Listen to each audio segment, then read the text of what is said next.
From gold-plated everything in multi-billion-dollar super yachts, private jets, palaces, and mansions to furniture made of gold and trash bins made from pure silver, Mohammed bin Salman enjoys a life of incredibly majestic luxury.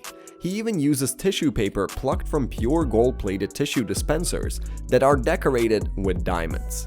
We covered in previous videos, which we totally recommend that you check out, some of his most opulent and expensive, rather known palaces and mansions in Saudi Arabia, France, and the USA.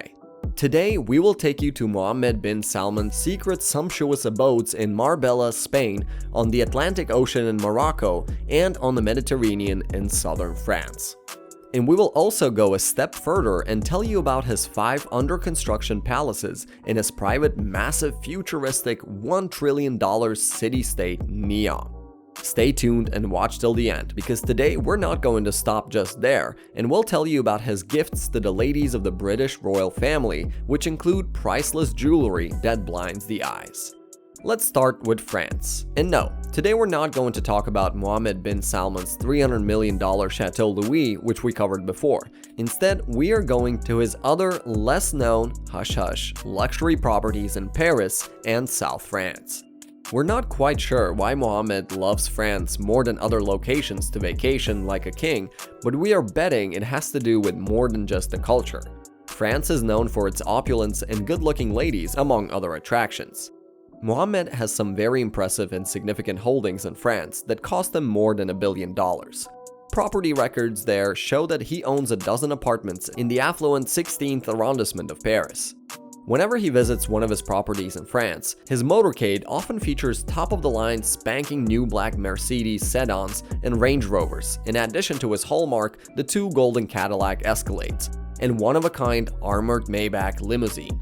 Wherever he goes, top French chefs humbly await his arrival with lobster, caviar, and truffle dishes, the finest in the whole of France. His secret villa in Vallauris is nestled among the rocks of the French Riviera and stretches for several hundred meters along with picturesque coast.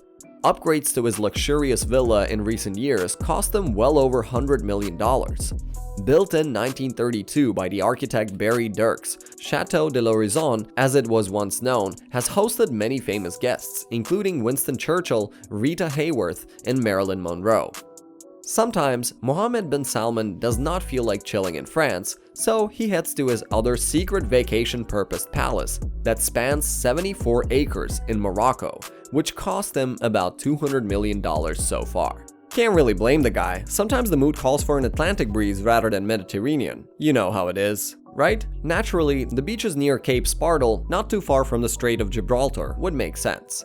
Upon arrival in Morocco, the Prime Minister personally greets him at the airport or the private mansion's dock in case Mohammed arrives on his $500 million yacht. Spain is also on the menu. In fact, the Saudi royal family is one of the main reasons why Marbella is on the map as an opulent, gorgeous Mediterranean playground. Mohammed bin Salman's massive palace there is just the tip of the iceberg.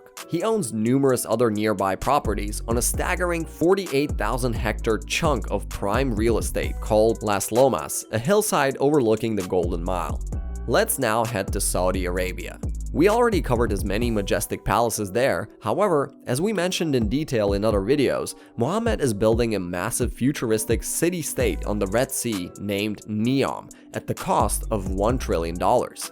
What we did not tell you before is that he is already constructing not 1, but 5 massive palaces in Neom that are bound to make all his other mansions and properties look like shacks. Each palace is designed to be distinct, luxurious, and massive with an architectural design from a different continent. One will look like Buckingham Palace, another will look like his historical French chateau, and so on. Once these marvelous palaces are complete, we will definitely cover them in detail. Okay, let's now take a look at the jewel of Mohammed bin Salman's art collection.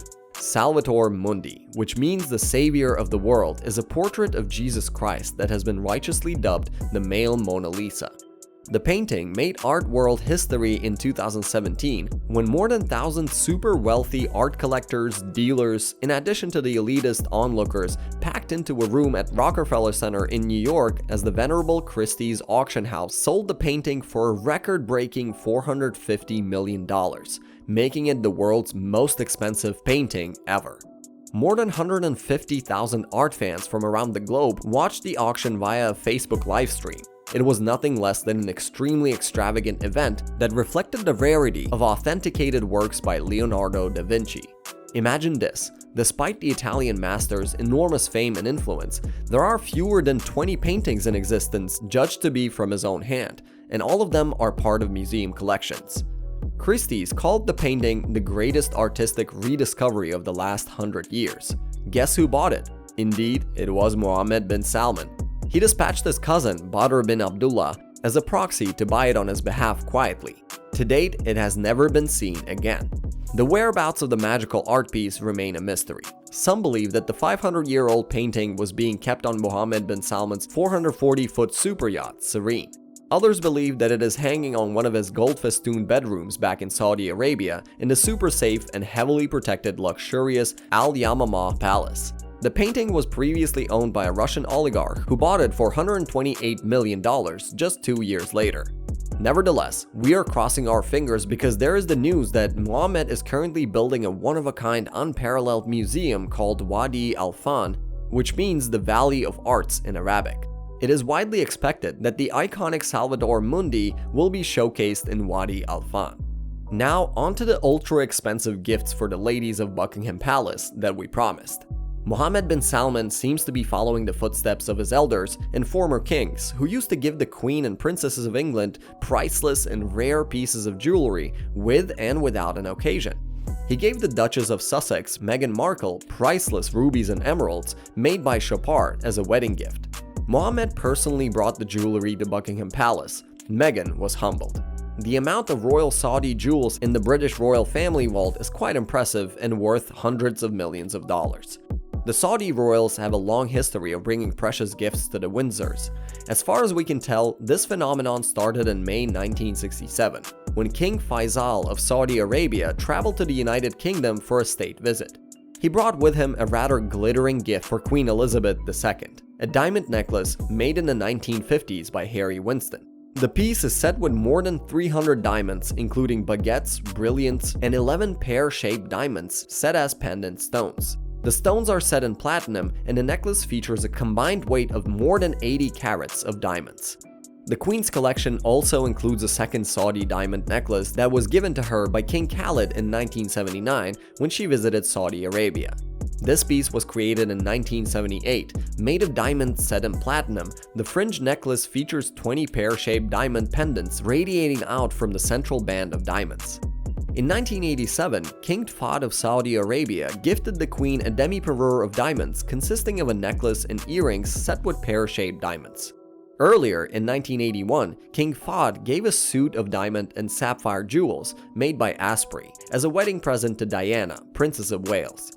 The suit includes an enormous Burmese sapphire pendant set in a jagged sunray fringe of baguette diamonds and hung on a thin diamond necklace, as well as matching earrings, a matching ring, a bracelet made of 2 rows of diamonds with a sapphire cluster centerpiece, and a watch with 7 sapphire clusters making up its band.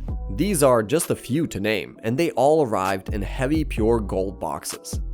Mohammed also has a very expensive way of apologizing to celebrities and royals if they were slightly bothered while on his home turf. In 2020, the rapper Lil Wayne was visiting Saudi Arabia and the situation evolved at the airport because of jewelry he had in his luggage, which he did not declare before arriving in the country. Mohammed bin Salman, who heads the Saudi army and intelligence services, got the news minutes after Lil Wayne ordeal began and gave orders that the rapper must be treated as an Arab royal. Lil Wayne was soon on his way to a 5-star hotel. Minutes after arriving, Mohammed personally showed up at his door with a $50,000 Frank Muller watch and the keys to a black Lamborghini that was delivered to Lil Wayne's residence in the USA. I bet a sari and a bottle of fine wine would have pleased Lil Wayne just fine. Thanks for watching. If you enjoyed the video, like, share, and comment down below which one of the gifts you found most surprising. If you want to see our latest videos that cover the hard-to-track and elusive luxury, net worth, and business issues associated with our beloved, rather secretive celebrities, subscribe to our channel and hit that notification button to stay tuned.